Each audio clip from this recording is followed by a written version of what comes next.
Muito bem, meus irmãos, nós vamos então retomar a nossa série de estudos na Confissão de Fé de Westminster. Estamos chamando esta série de Nossa Fé Comum, porque os presbiterianos se unem em torno deste jeito de crer, conforme sistematizado na confissão de fé. Claro, nossa fé é a fé bíblica. Nós cremos naquilo que a Bíblia diz. A confissão de fé é apenas um modo de organizar, de articular o ensino da Bíblia. A Bíblia não foi escrita de maneira tópica, de maneira enciclopédica, não é? Você não pega assim um assunto na Bíblia, vai lá no índice, eu quero saber sobre esse assunto aqui, tá? Aí você vai lá, está organizadinho. Não está. Então, o que a confissão de fé faz é pegar o ensino da Bíblia e organizar em tópicos. Nós estamos vendo o tópico da confissão de fé que trata do eterno decreto de Deus. Esse é o tópico que estamos analisando. A confissão de fé, além de estar organizada em tópicos, em assuntos, ela está organizada também com base em capítulos.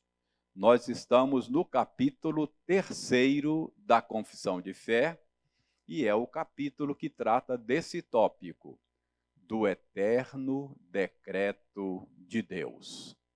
Bom, só para você se lembrar, no capítulo, ou no parágrafo 1º do capítulo 3, nós aprendemos que Deus tem um plano. Dizer que Deus tem um decreto é o mesmo que dizer que Deus tem um plano.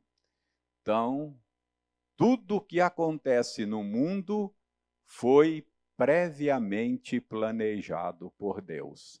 Essa é a nossa crença. É um plano eterno, é um plano sábio, é um plano santo, é um plano livre, é um plano imutável e é um plano abrangente. Aprendemos isso no 1º parágrafo.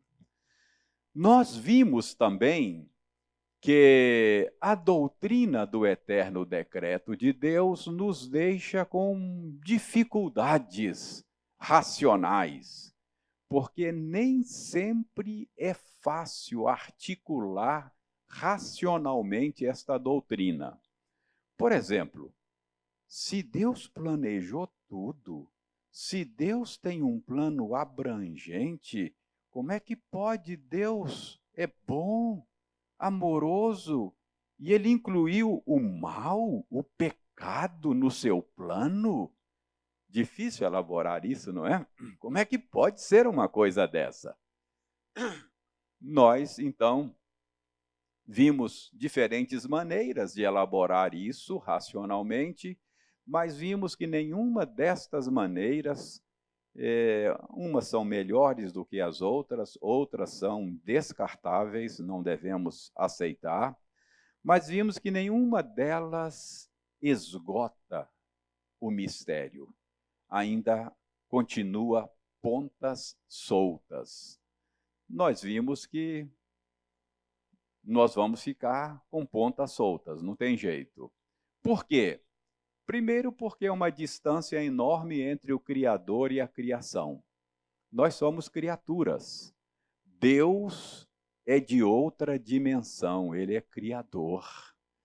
Então, a gente entender o ser de Deus, que é de outra dimensão, entender a mente de Deus, é pensar fora da caixinha criada.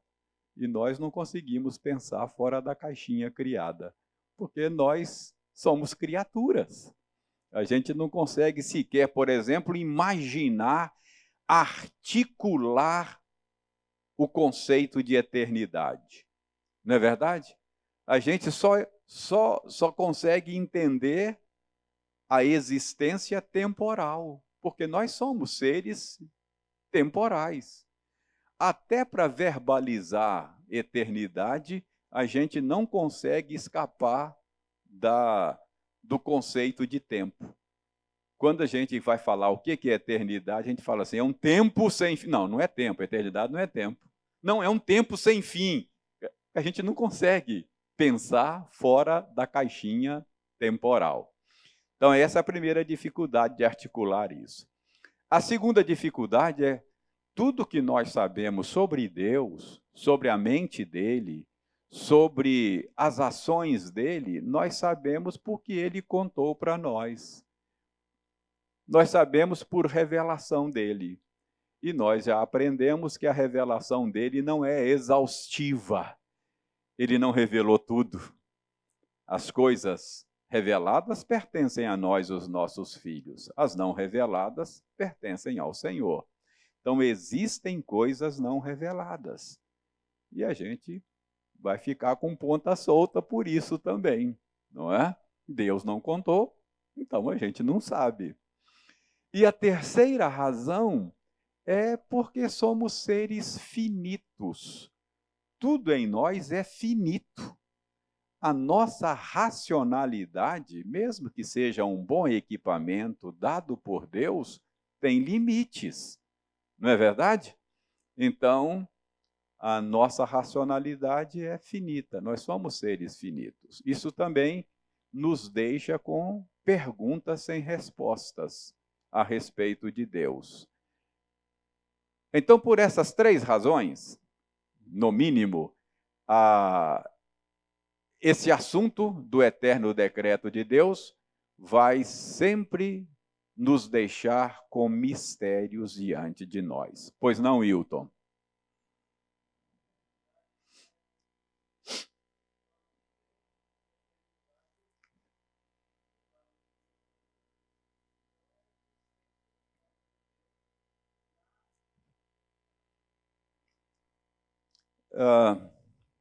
O plano de Deus é eterno, no sentido de que ele foi elaborado antes que houvesse tempo. Mas o que havia antes de ter tempo?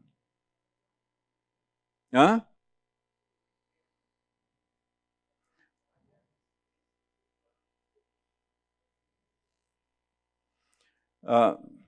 Eternidade não é a existência do plano de Deus. Você pode ter um plano que não seja eterno, seja temporal. Eu tenho muitos planos na minha vida.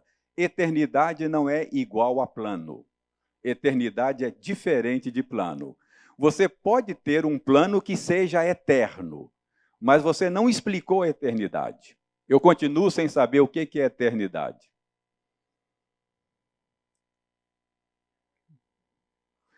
É uma existência. Mas você tem existência temporal e tem existência eterna. Qual é a diferença entre a existência temporal e a existência eterna? Wilton, admite a limitação da sua racionalidade, rapaz. Você é pequeno, eu também sou. Então admite isso. Fica com uma ponta sem amarrar, não tem problema. É que a gente tem necessidade de amarrar todas as pontas, não é? A gente se sente desconfortável quando não consegue dar explicações racionais.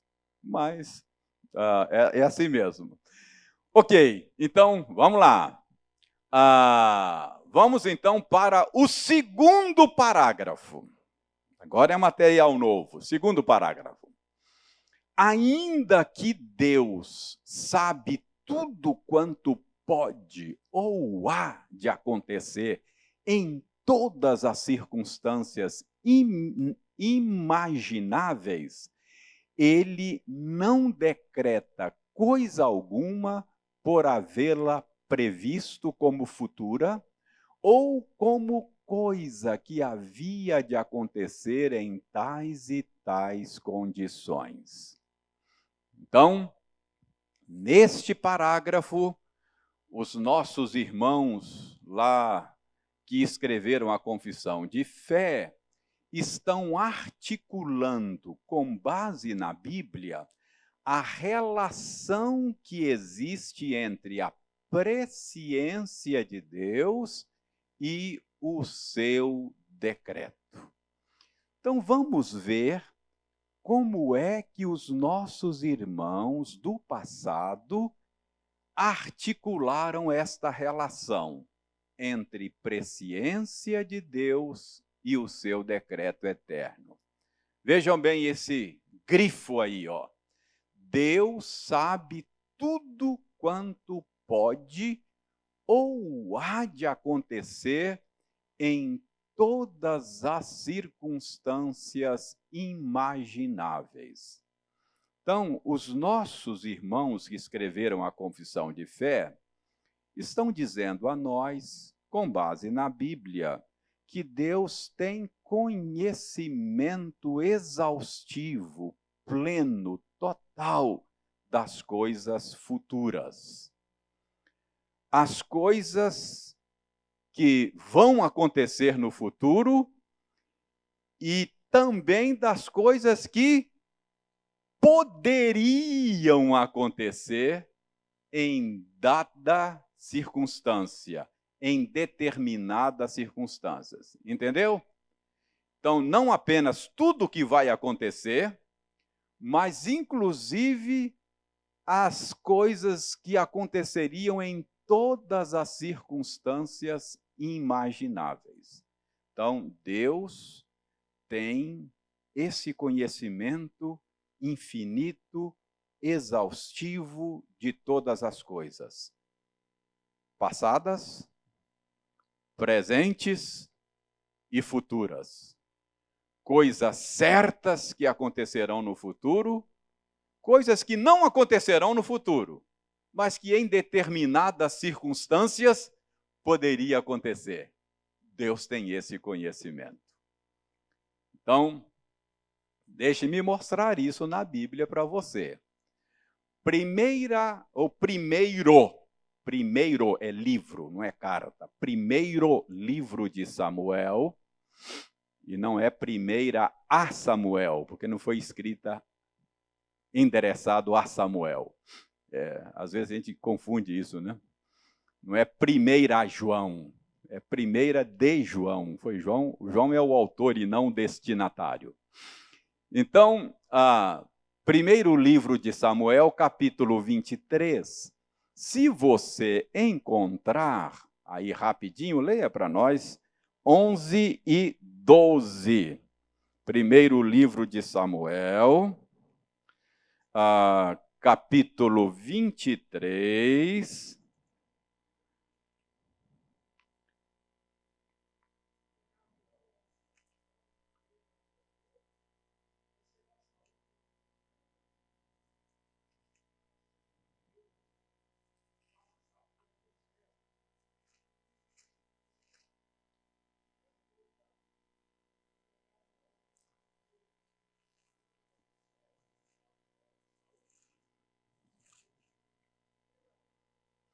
Muito bem, muito obrigado, Adriano. Prestem bem atenção aí.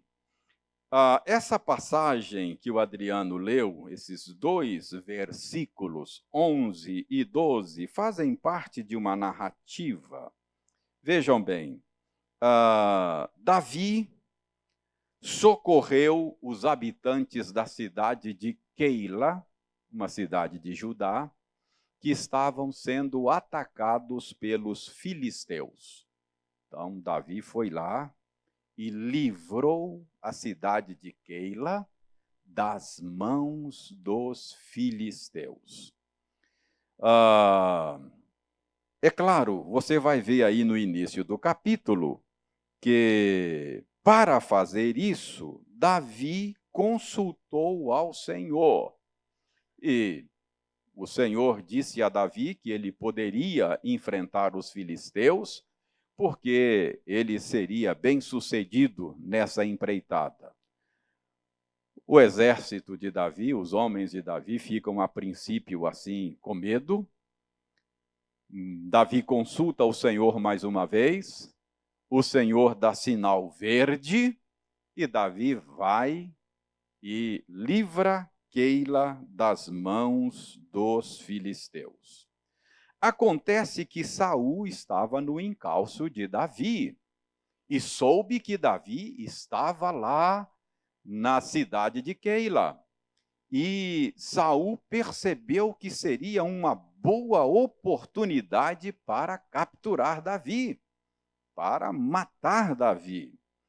E então Davi soube que Saul haveria de ir ao seu encalço. Verso 7, você vai ver isso aí no capítulo 23 do primeiro livro de Samuel, não é?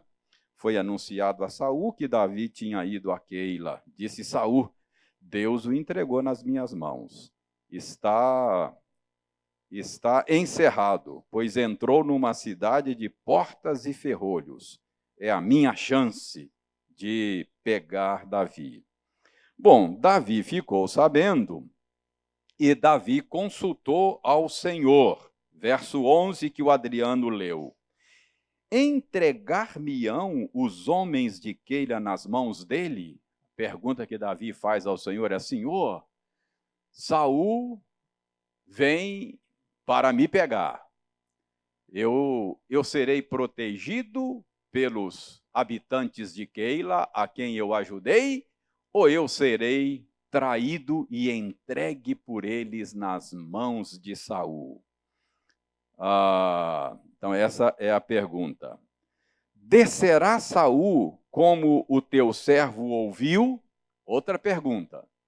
Então a pergunta é: Saul vem mesmo me pegar? E se ele vier, eu serei entregue pelos habitantes de Keila? Então essas foram as duas perguntas que ele fez, não é? Ah, Senhor Deus de Israel, faze-o saber o teu servo. Qual foi a resposta do Senhor? Final do verso 11, sim, Saul está vindo, descerá, não é? E o verso 12, entregar-me-ão os homens de Keila a mim e aos meus servos nas mãos de Saul? Respondeu o Senhor: entregarão. Então, isso vai acontecer se você ficar de bobeira em Keila. Percebe? Isso não aconteceu. Porque avisado pelo Senhor, Davi se evadiu e Saul não pôs a mão nele. Então, o que nós aprendemos aqui? Que Deus conhece o futuro em todas as circunstâncias imagináveis. Se Davi permanecesse em Keila, essas coisas aconteceriam. Por que não aconteceram? Porque não estava decretado, não era parte do decreto eterno de Deus. Então, Deus conhece o que aconteceria se tivesse acontecido assim e assado. Está claro o raciocínio para vocês? O conhecimento que Deus... Não está claro? Veja bem. Veja bem. Entendeu? Não. Eu estou tentando mostrar o que os nossos irmãos articularam. Ele diz: olha, Deus sabe tudo quanto pode acontecer em todas as circunstâncias imagináveis. Deus não só sabe o que vai acontecer, mas Ele sabe o que pode acontecer em todas as circunstâncias imagináveis. Então, qual é a circunstância imaginável aqui? Saul ficar lá em Keila, Davi ficar em Keila esperando Saul. Essa é uma circunstância imaginável. Se você ficar aí, Saul vai te pegar. Percebe? Então Deus conhece um futuro possível, que não aconteceu. Não só sabia, como tinha decretado. E esse era o futuro certo, que ia acontecer porque ele decretou que fosse assim. Deixe-me mostrar outra passagem. Mateus 11, 20 a 23. Alguém leia para nós Mateus 11, 20 a 23.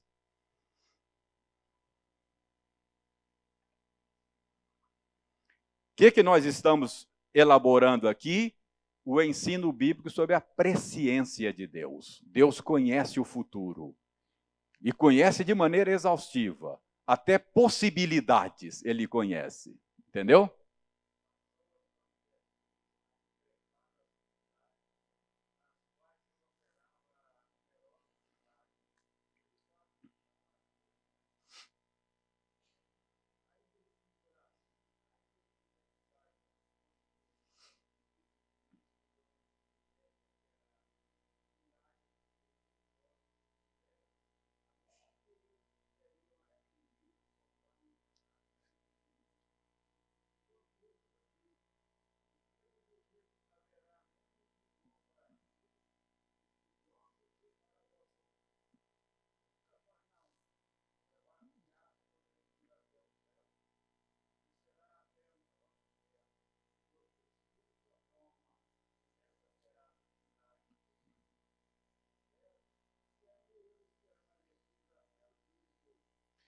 Preste atenção, Wilton.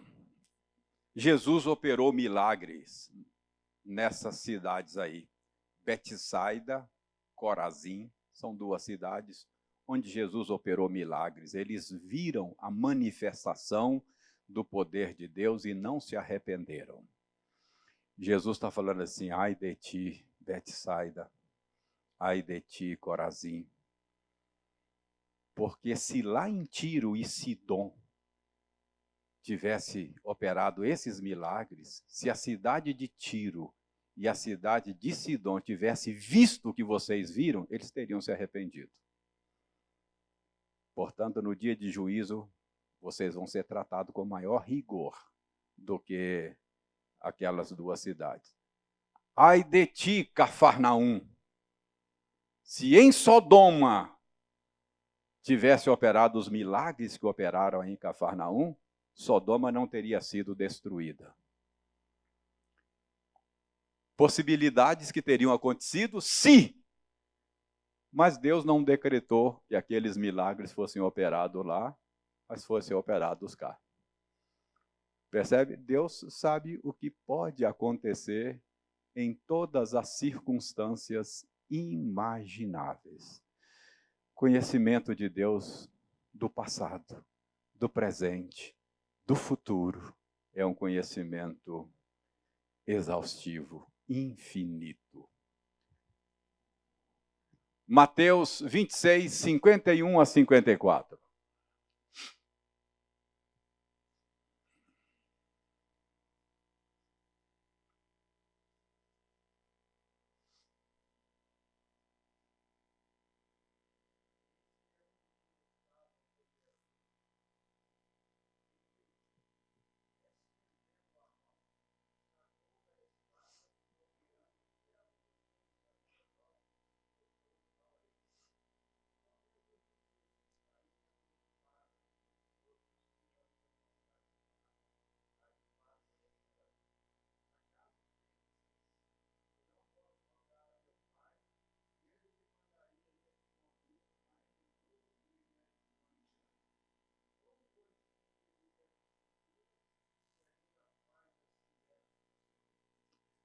Preste atenção.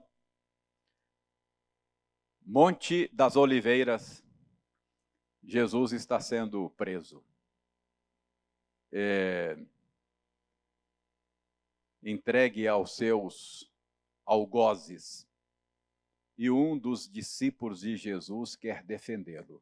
Saca da espada e ataca um dos agressores de Jesus. Jesus o repreende, mandando guardar a espada, e disse, você acha que uma possibilidade imaginável aqui seria eu pedir ao Pai e viria agora, nesse instante, 12 legiões de anjos para me tirar das mãos dos meus algozes? Claro que isso seria possível. Mas só não vai acontecer assim para se cumprir as Escrituras, ou seja, para se cumprir aquilo que Deus havia decretado.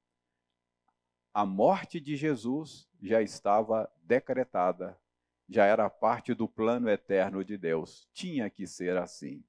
Mas Jesus sabia, como Deus que é, que outras circunstâncias poderiam acontecer, não fosse o decreto de Deus.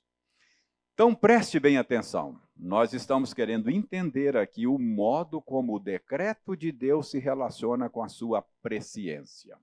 Então a primeira afirmação que os nossos pais na fé fizeram é de que, sobre esse assunto, é de que Deus sabe tudo quanto há de acontecer em todas as circunstâncias imagináveis.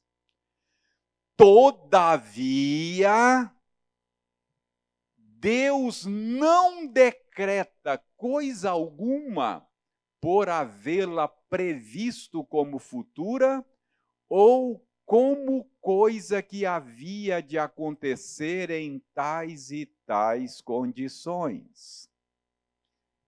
Então, veja bem, 1 de Pedro 1, verso 2.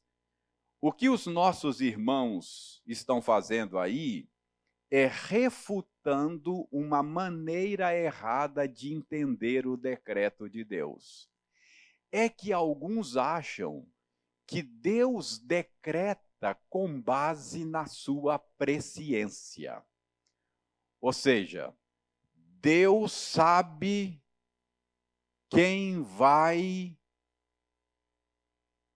se arrepender e crer em Jesus. Então, com base nesse conhecimento prévio que ele tem, aí ele escolhe aquela pessoa para a salvação. Então, Deus decreta a salvação daquela pessoa porque anteviu a sua fé e o seu arrependimento.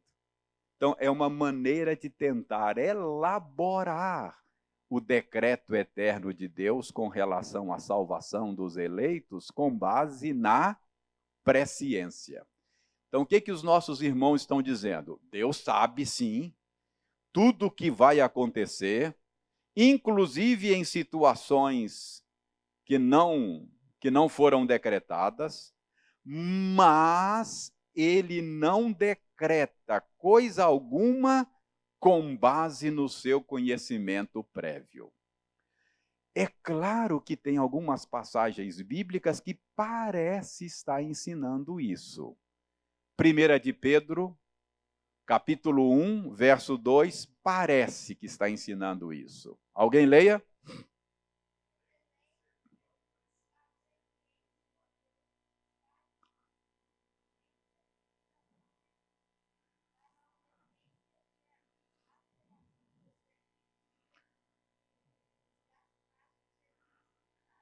Olha só o texto que o Lucas leu.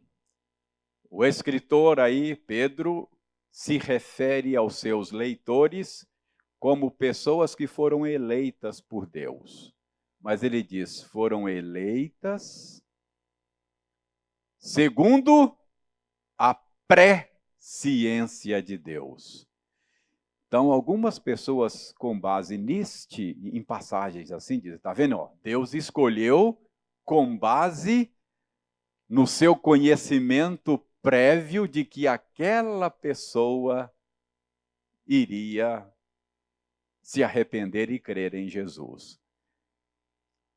A nossa tradição diz, não é assim.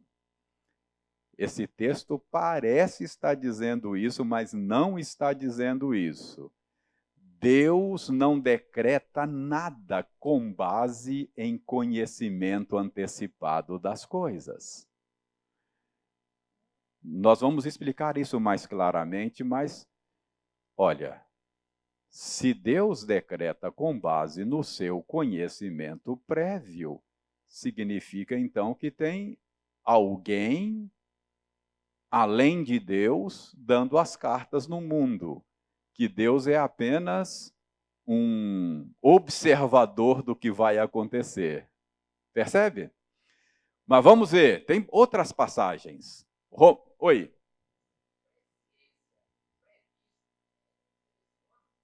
É, sinônimo. Presciência. Conheceu de antemão. A Bíblia usa muito isso.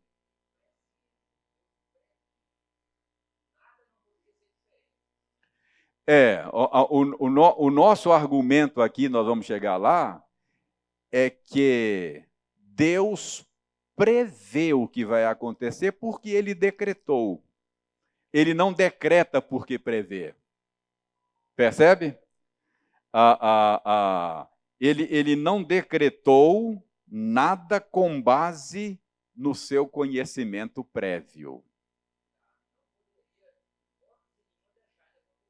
Se está decretado, tranquilamente. Não, se não decretou, não acontece.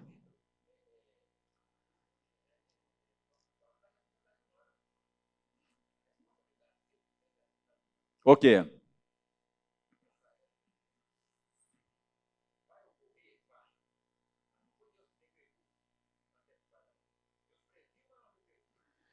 Não, Deus decretou porque previu porque decretou.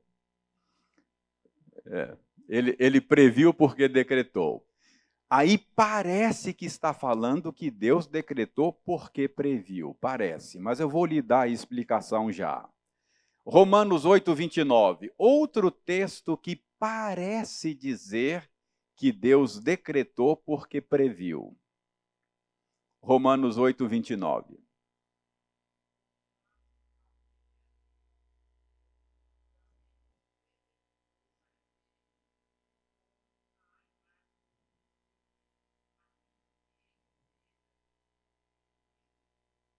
Olha só, Ana Rita, Paulo está dizendo assim: aqueles que Deus conheceu de antemão, ele também predestinou para serem conformes à imagem de Jesus.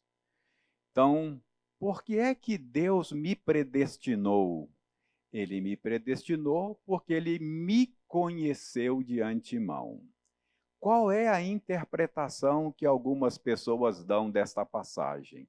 Algumas pessoas dizem que Paulo está falando que Deus conheceu de antemão que eu haveria de crer, por isso me predestinou.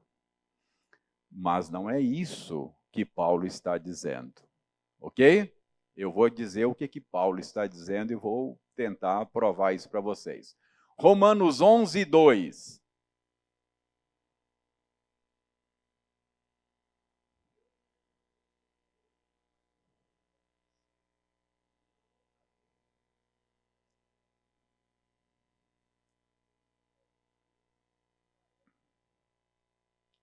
Então, Deus não abandonou seu povo, é isso que você leu aí? Não rejeitou seu povo, por quê? Porque ele conheceu esse povo de antemão, não é? Então, esse conhecimento prévio aí precisa ser entendido corretamente, senão você vai ter problemas. Quando a Bíblia fala de conhecer, sobretudo com referência a Deus, normalmente a Bíblia não fala de conhecer no sentido de mera cognição. Ou seja, não é conhecer no sentido de saber a respeito. Conhecer na Bíblia tem o sentido de ter afeição, tem o sentido de ter afeição ou considerar o objeto desse conhecimento como objeto do favor. Em outras palavras, conhecer na Bíblia tem a ver com conhecimento no sentido de ter afeição, de amar a pessoa. Você vai se lembrar que muitas vezes a Bíblia diz: fulano conheceu Beltrana e ela deu à luz a Cicrano. Lembra dessa fraseologia?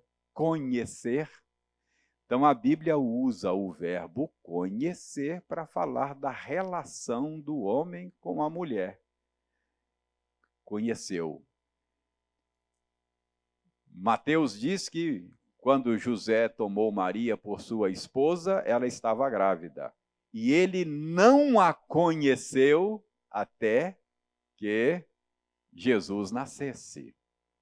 Então, conhecer aí não é apenas ter informações a respeito. Leiam Amós 3:2. Vocês vão ver o que significa conhecer. Amós 3:2.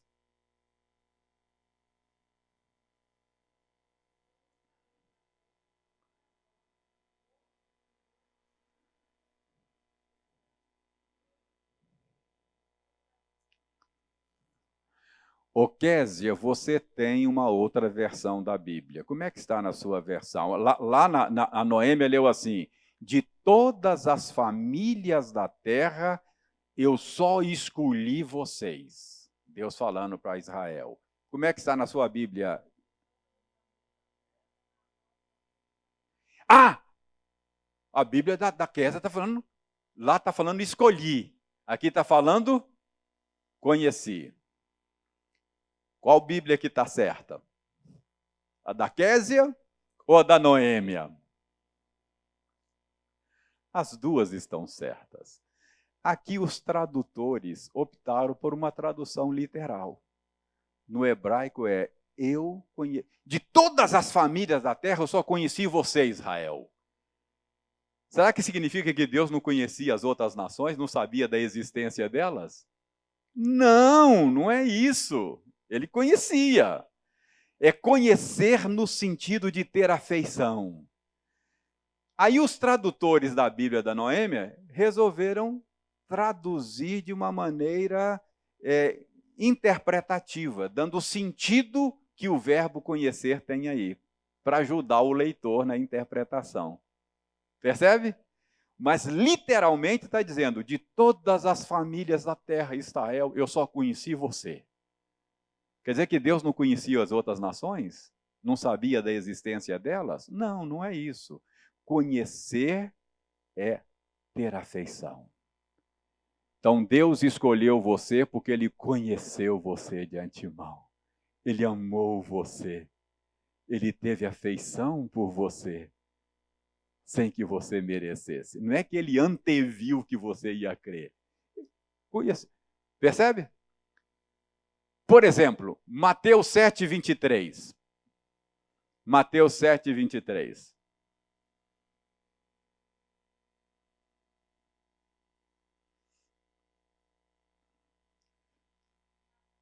Pois não, Ana Rita.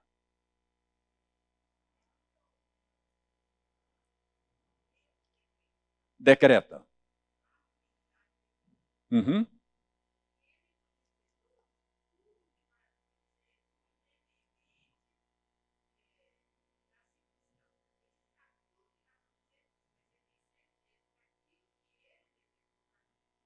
Ele decreta até as circunstâncias.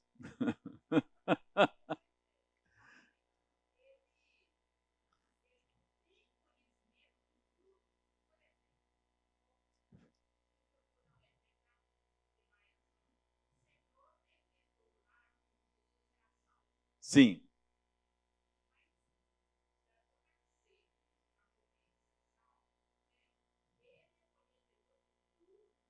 Sim. Sim.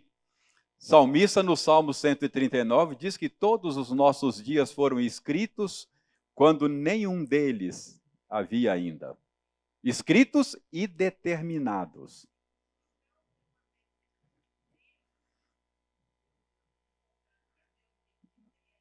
Uhum.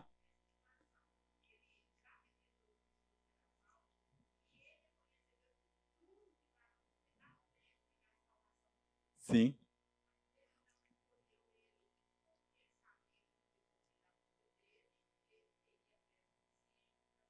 Ele não escolheu, quem é que não escolheu? Esse ele aí é quem? Quem é o sujeito desse verbo escolher?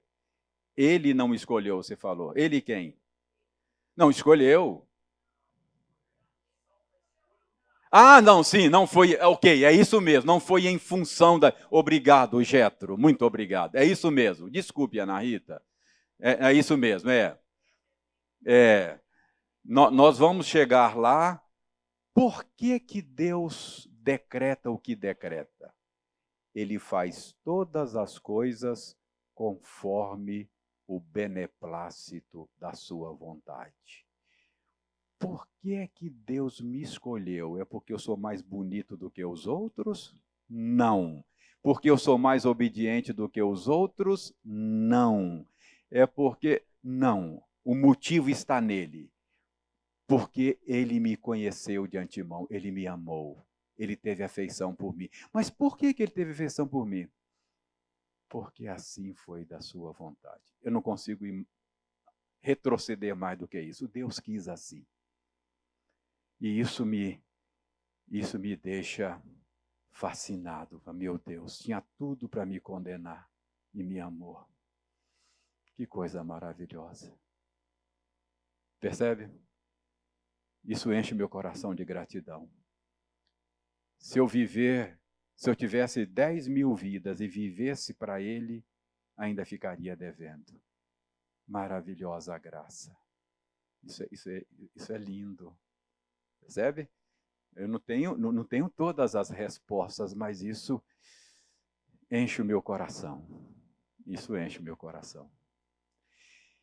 Mas nós vamos chegar lá. Tem, o terceiro, não hoje, mas o terceiro parágrafo é exatamente sobre isso aí. Então, hoje é só mostrar como é que a relação entre a presciência e o decreto. A presciência não é a base do decreto, como muita gente pensa. Embora haja textos na Bíblia que pareçam dizer isso, só parece. Eu estou tentando mostrar para vocês que uma boa interpretação desses textos mostra que conhecer de antemão não é apenas informação, é afeição. Ele teve afeição por nós de antemão, porque assim foi a vontade dele. Ele me amou. E eu canto, não sei porquê, não é? Não sei porquê, não é? Não sei porquê, não sei. Ele me amou, mas eu não sei por que ele me amou. Não tinha motivo para me amar, nenhum motivo, mas ele me amou. Não sei por quê. É? Muito bem. Mateus 7, 23. E a gente termina porque tem ensaio do coral hoje.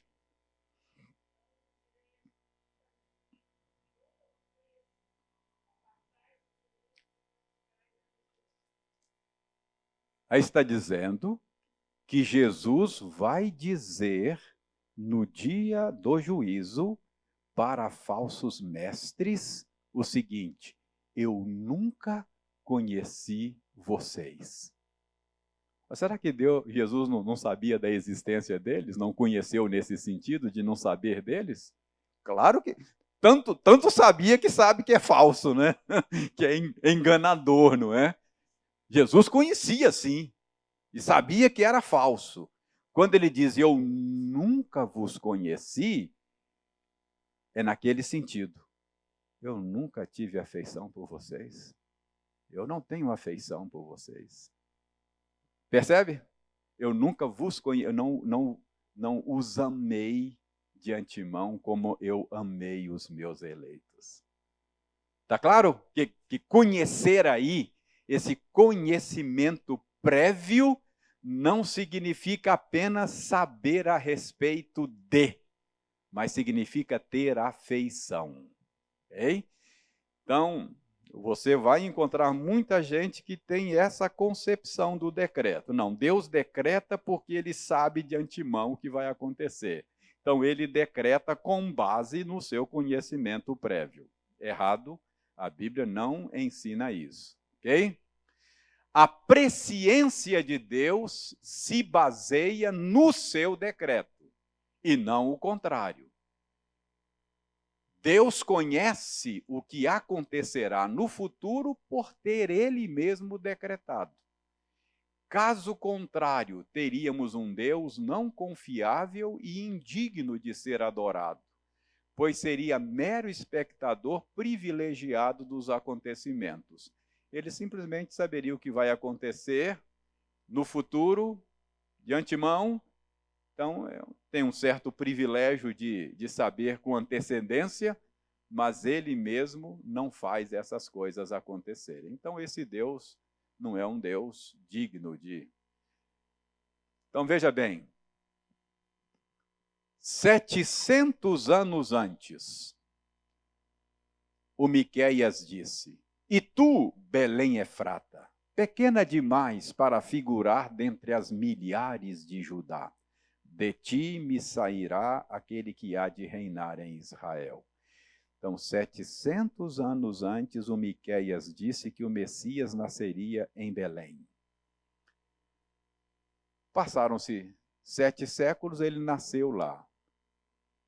Por que que Deus pôde dizer antecipadamente que o Messias nasceria em Belém? Porque ele decretou que ele nasceria lá. Percebe? Ele sabe de antemão porque decretou. O que essas pessoas dizem? Não, não. Ele decretou porque ele soube de antemão. Não, aí você está fazendo a banana comer o macaco. É o contrário. É o macaco que come a banana. É o contrário.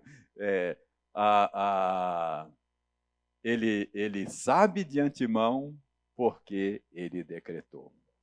Irmãos, esse é o nosso Deus. Tem mistério nessa articulação? Tem. Vai ficar ponta solta para você? Talvez fique. Mas o crente, quando fica ponta solta, ele adora. Oh, profundidade do conhecimento de Deus! Quão insondáveis são os teus juízos! Quão inescrutáveis são os teus caminhos! O Deus a quem eu sirvo é grande demais, é profundo demais, eu não posso entender. Ele adora. Percebe? Você está lidando com um ser que é muito maior do que você. Então é natural que fique pontas soltas. Agora, a pessoa que é racionalista, que quer ter tudo amarradinho, blasfema. Fala, não aceito. Não aceito. Isso para mim é loucura. Não é? Então, é assim que a coisa funciona.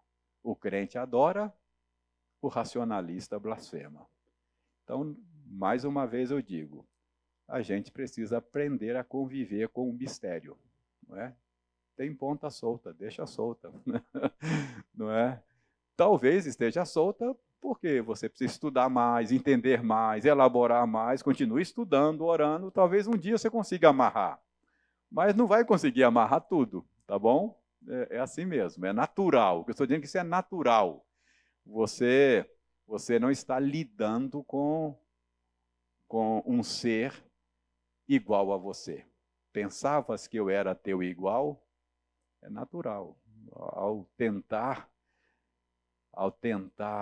articular, entender, verbalizar Deus e o seu agir, tem que fazer com humildade, tirar as sandálias dos pés, entender que Ele é maior do que nós, não é? E adorá-lo. Quer dizer, toda reflexão boa, bíblica, te leva à adoração. Toda vez que você tentar pensar, refletir sobre Deus, você acaba de joelhos, adorando, adorando, adorando.